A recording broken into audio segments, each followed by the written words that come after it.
Hey everyone. Hello there, Milo here for the fellowship. And Michael once again. Yes, today we're talking about Irish guitars. We're surrounded by Irish guitars. It's a brand we've had for maybe a couple of years. Yeah, I think about 4 years. Yeah, we didn't really highlight them in one of these episodes, so we felt it was time to do so. Yeah. Because they are incredible looking guitars. They are. They actually remind me, they're just like bare bones, beautiful instruments, sometimes a bit aging, but the other ones around us, they reminded me of Waterloo a little bit. Yeah. The brand that Collings also built. Sure, I think they draw inspiration from a similar time period in acoustic guitar building. So Irish guitar, let's start at the beginning. Yeah, they are I think they might be the youngest guitar company that we've ever did a video about. Yeah. Because they do have some really skilled luthiers that are doing the rounds for tens of years. Of course. But it was started in 2018. Yeah, which is relatively young. Relatively young, yeah. In Burlington, Vermont. Mm-hmm. Never been there. Have you been? I have not been. Maybe. We'll visit it as the fellowship one day. So it was started by Adam Buchwald. Buchwald, I think it is. Yeah.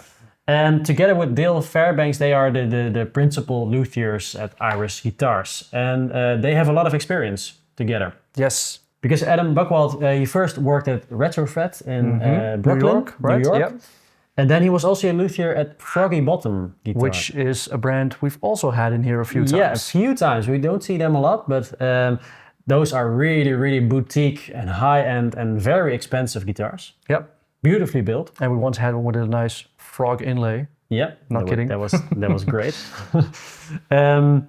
So those are really, really high-end acoustic guitars. And then Dale Fairbanks, maybe you know the name Fairbanks, but Fairbanks has also been building incredibly high-end acoustic guitars for quite a while now. Yeah. We've had some here in store. They were so light and so resonant and so punchy, and one of the best around. So those two luthiers collaborated right now and are collaborating on Irish guitars. Yeah. And what you get is not an incredibly expensive guitar. Yeah, because it is a high-end acoustic, but if you compare it to like Collings, Bourgeois, which is also like Maine, this is that area. They can be upwards from 6,000 to 9,000 euros. Yeah. And this is around 3,000 euros and under and a little bit above sometimes, but. Like you said, you get a really bare bones acoustic guitar that's built with the utmost precision and with beautiful parts, but it was also made to be more affordable for the player out there. Really nice. So they mostly draw inspiration from the Depression era, so 29 to 39, the Martin and Gibson guitars from that time period. That's also what Waterloo is doing. Yeah. So that's also there's some similarities between these two brands. So both Irish Guitars and Fairbanks Guitars, they are both divisions under a mother company, maybe you call it that. That's called Circle Strings. It's also inside the label. It's built by Circle Strings. Yeah. So they all fall under this company. Okay. So around us there are some of the models that Irish produces. There are more models. We don't have them all right now. Currently we have two right here, which is a OG. We have an OG. We have a Roy Smeck. We have a DF as well. One of the reasons that we wanted to shoot a video because there was a special order that came in a week ago. There was just an incredible looking really nice one, and that had the cream binding that this one does as well, but it had also a yellowish pickguard. Yeah, well, like the same color as this binding, right? Was incredible. So maybe Iris, if you're watching, please give us more. Give us more of that creamish yellowish pickguard. It looked fantastic. It was really nicely. So maybe we should just dive into some of the guitars that are around us. Give you some specs. Because I'm looking at slope-shouldered guitars. Yeah, they are mostly Gibson style, if I can say so. Gibson style slope shoulder guitars that are inspired from the Depression era. Yeah. Okay. Start off with this one. Yeah, so what I'm holding right now is the OG, the Irish OG. And this one has a relic finish. The OG was, I think it was the first model that they produced. Maybe that's why it's called the OG. The OG. So we get the LG2 size, which is also really suitable for finger style as well. It's really bare bones, like we said already. Mahogany back and sides, Sitka spruce top. Yeah. This one actually has more of a glossy finish. Yeah, which is different from all the others that we have here. Yeah, the others are more satin, so they do both. So I played a little bit in the beginning. Maybe I'll just do some other playing, a little bit of strumming on this one. Yeah, just a little bit, and then grab one of the other models that we have over there, one of the DFs. Yeah, that we'll talk about in a bit.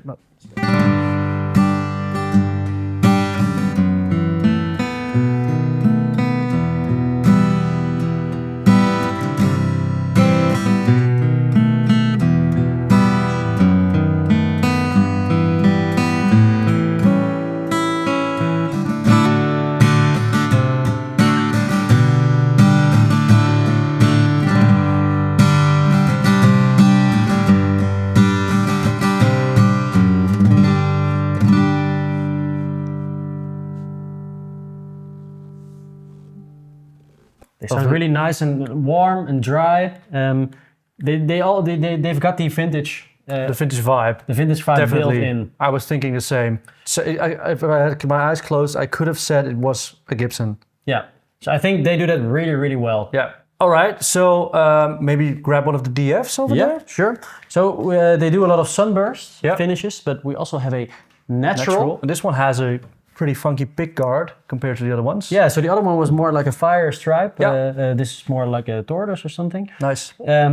Also, really, really lightweight, this one. It just floats away. Yeah. Mahogany back and sides with J45 style. Yeah, J45 style. Also, this one has the old logo. Yeah. The Iris has changed their logo. Well, basically, they just took Iris off of the headstock. Now it's just the little logo left. But yeah, we've had this in the store just for a little while before they changed that logo. Yeah, we still have to receive the new batch, but let's listen to this one maybe, this DF. The DF.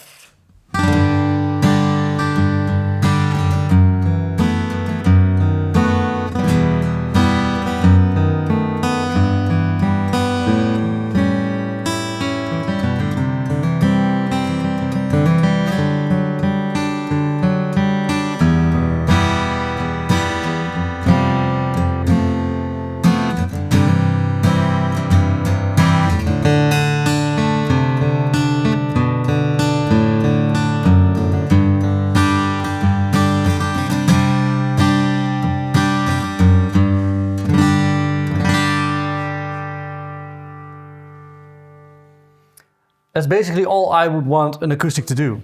Yeah, it's really balanced. It has the same thing as the OG. It's just really a vintage acoustic sound. That's it. It's a bit bigger sounding. A lot of companies say they want to produce a vintage acoustic tone, but I think Iris Guitars really does it. They really deliver. Yeah. I think Atkin is also one, not to forget. Atkin is really great at that as well. Sure. That being said, we have another one here. Yeah. Which is also a DF, but this is a signature.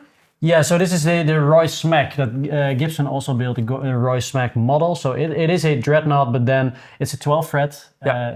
So it's a bigger body. Mm-hmm. This is one is in sunburst, also with the fire stripe pickguard, which looks really nice.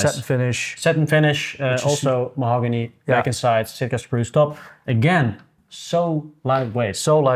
I don't know what they took out of this, but it's really lightweight. I think it's actually that's something that a lot of players like and a lot of girls also like. Yep. And I'm thinking about someone who was in our store a few months ago. Her name was Muireann Bradley.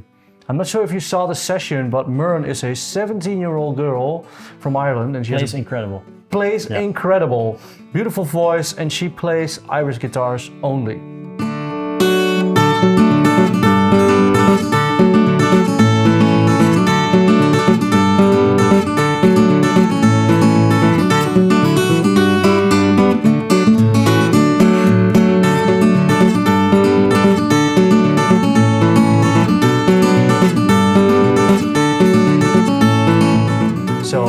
Check that out if you want a live performance of one of these Iris guitars, because she actually played some of these that were in the store.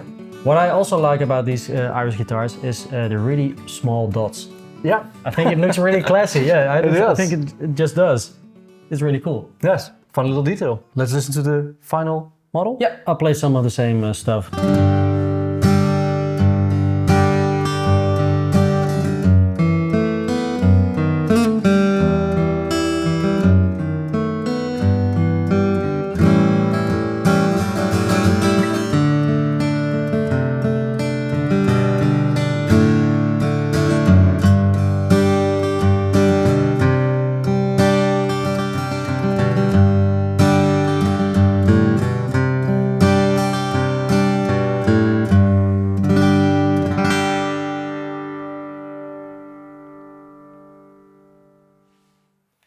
again, lovely balance. I think that this model adds a little bit of low mid-range compared to the normal DF, which I really like. Maybe it has to do with the 12-fret design. It could be. Sound hole being a little bit further into the body. Into the body, yeah, makes sense though.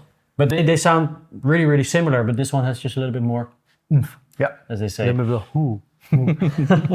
All right. I think that sums up just about everything that we wanted to share with you about Iris Guitars. I think it does. Go check them out, Iris Guitars. Please come to our store if you want to try them out, or your local store. They are incredible guitars. They are affordable. Yeah. Affordable, of course. They are in the high-end range. They're in the midst of USA-made guitars. High-end guitars, but they're really lightweight. They sound vintage. They project really well. They are just a great find. Yeah, and a lot of more people are starting to find Iris guitars, and you could be one of them. And please, yellow pickguards, yellow cream pickguards, please. Adam, do it. Please. Hey, see you next time. Bye.